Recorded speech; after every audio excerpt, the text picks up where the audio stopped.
If you're looking at the used market for a premium compact executive saloon, chances are you're looking at one of three cars: the Audi A4, the BMW 3 Series, or this car, the Mercedes-Benz C-Class.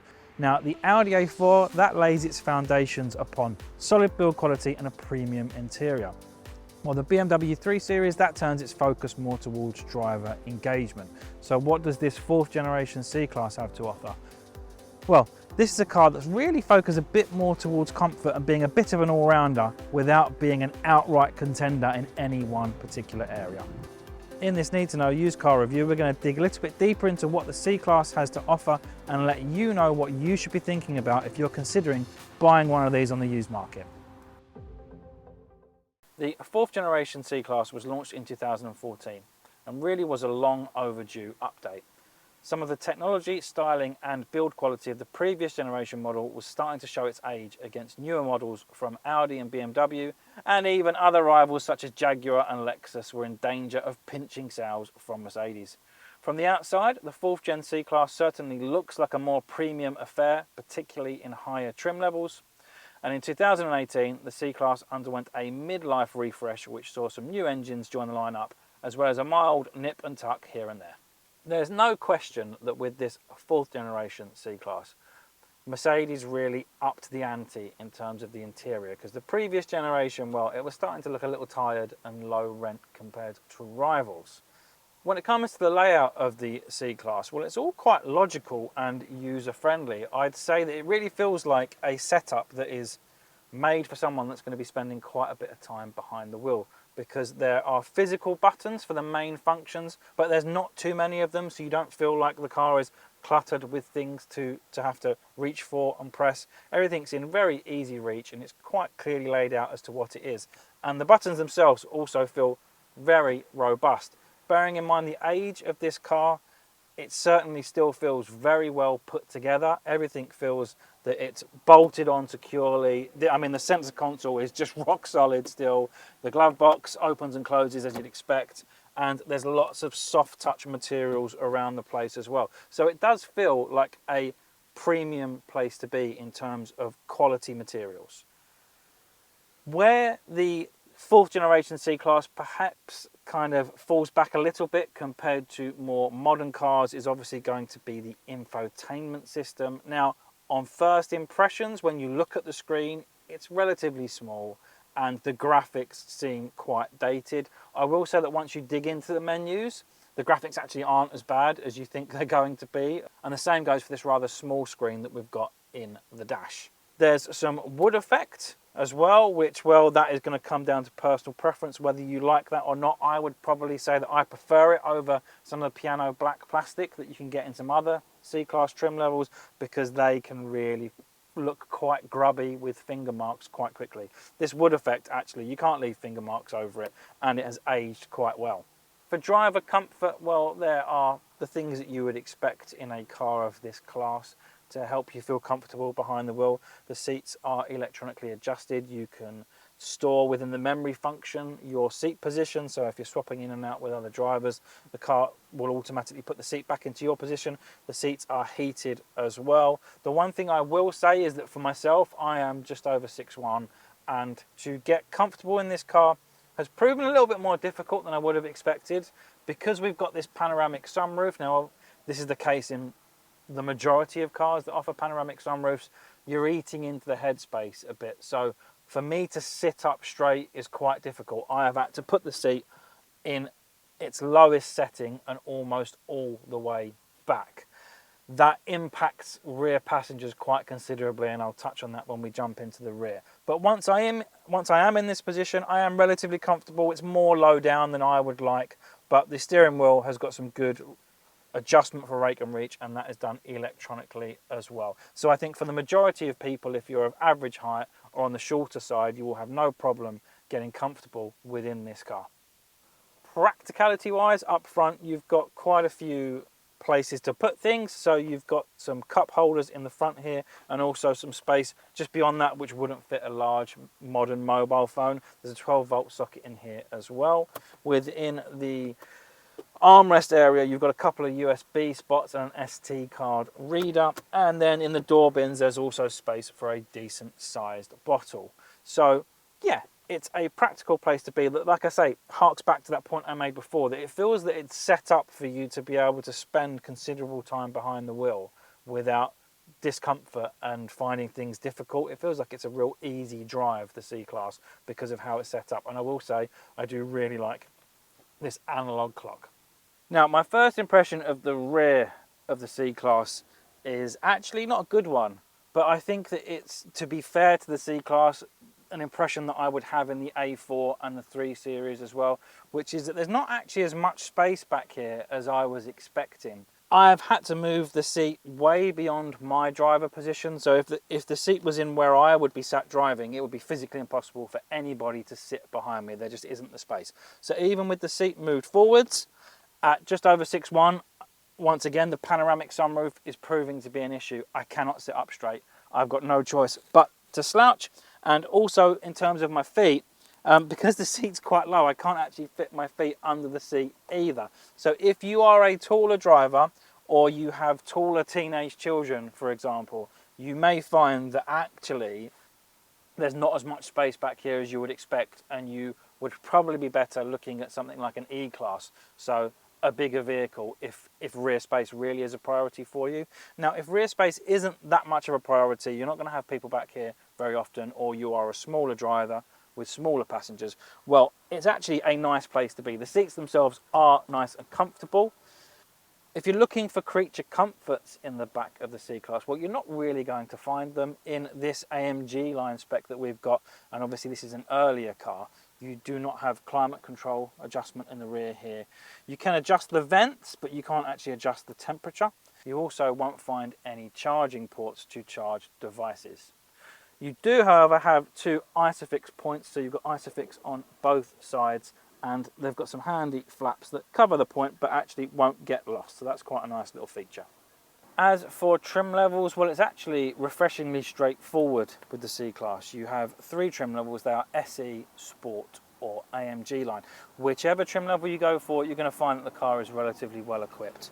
So you'll get that 7-inch infotainment screen that we just saw in the front of the vehicle, and that controls all of the usual functions such as satellite navigation and media and radio. Even base spec SE models also have a reversing camera, climate and cruise controls too. So equipment levels are pretty good no matter what. I think where you tend to find that the trim levels differ is that actually sport model, well, that's a bit sportier. So you've got some more sporty elements, so the suspension's slightly lower, and some sporty styling pieces and some more supportive front seats. Top trim is that AMG line, and that's what we're in today, and that is not AMG as in the motorsport division of Mercedes. This is not a performance version, but what it does do, the AMG line, is take some of the styling cues from those more performance versions of Mercedes vehicles. Right, let's talk boot space. Well, the C-Class, as you'd expect, has a decent amount of space in the boot. It's 455 litres. Now that is down on the 3 Series and the A4. Both of those have 480 litres. So it's the difference of 25 litres. It's not huge, but it is technically smaller than its 2 main rivals. When it comes to what you've got inside the boot, well, actually, it's quite a usable boot as it happens, because you've got a nice wide opening with this tailgate. You've got netting on either side, so you can secure loose items there. You've got a nice flat surface inside, and actually when you lift up the false floor, so to speak, you've got these handy crates which you can use to store loose items in the back, and also plenty of space. There's no spare wheel here, so you've got an inflation kit, which means lots of additional room underneath this false floor. The thing to bear in mind is that these cars potentially have been used in car service, so maybe they've been mini cabs. So check the back to make sure that heavy items such as luggage and suitcases haven't scuffed up the rear of the car. Now, when the 4th generation Mercedes C-Class was launched, in terms of engine, there were a couple of main choices.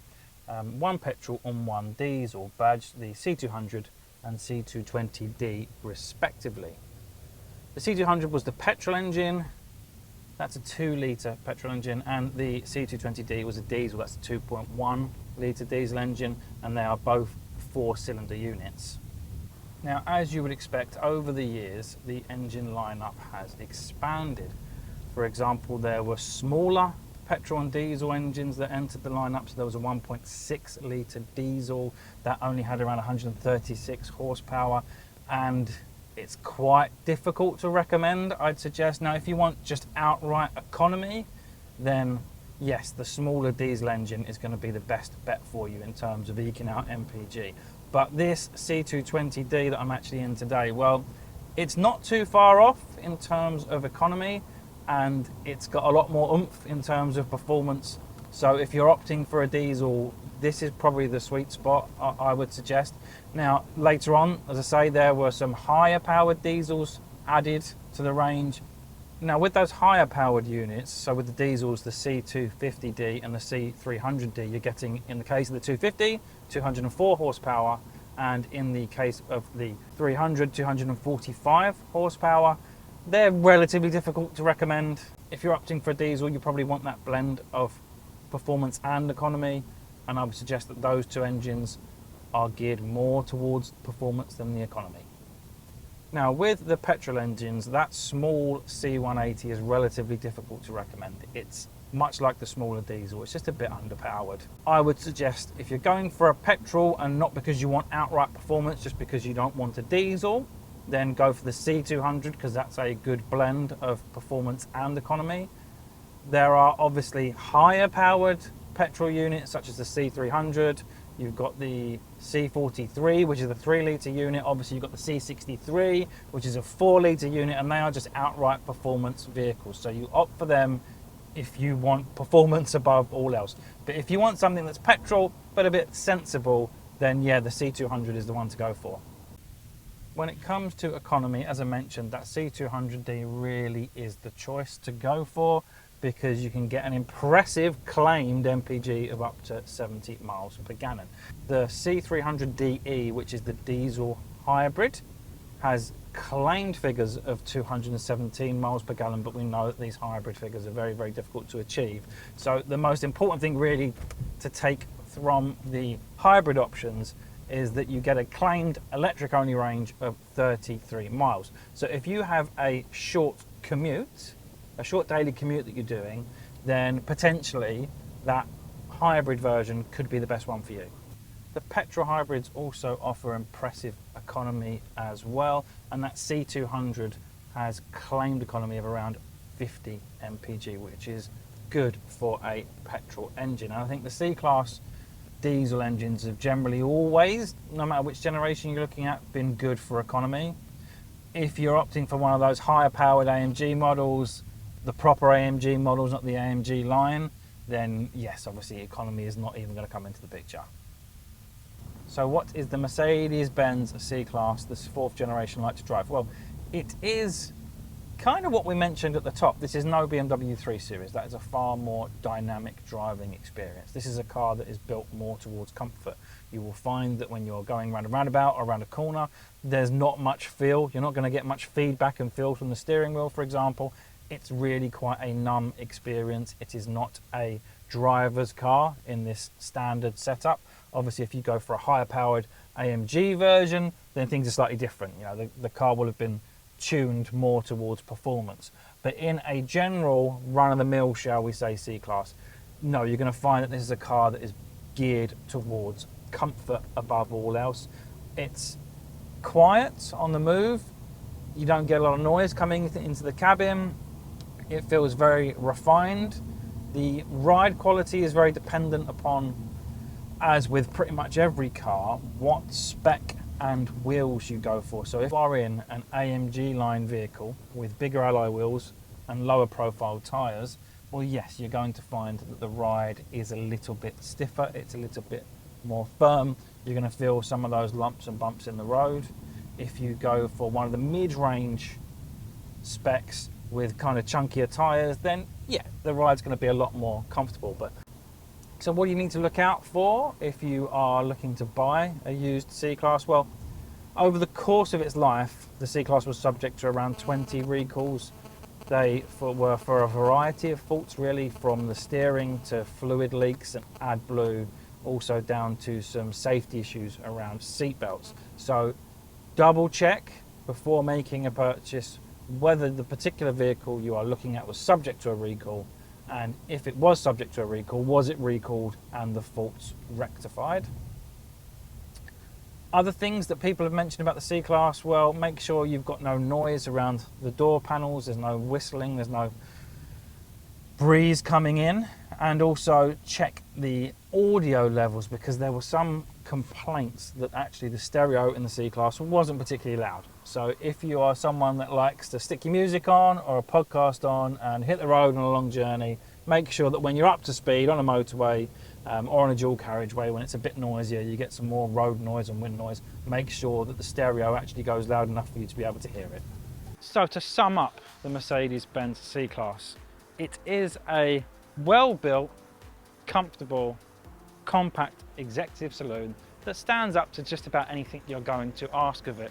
Sure, it's not as premium inside as an Audi A4, and no, it doesn't drive as well as a BMW 3 Series, but it does a little bit of everything and it does it quite well. So which C-Class should you be considering?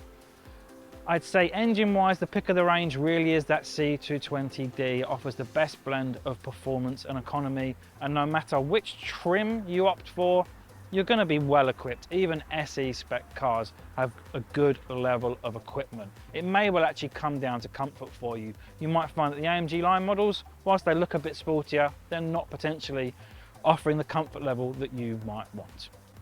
Thanks for watching this need-to-know used car review of the Mercedes-Benz 4th generation C-Class Saloon.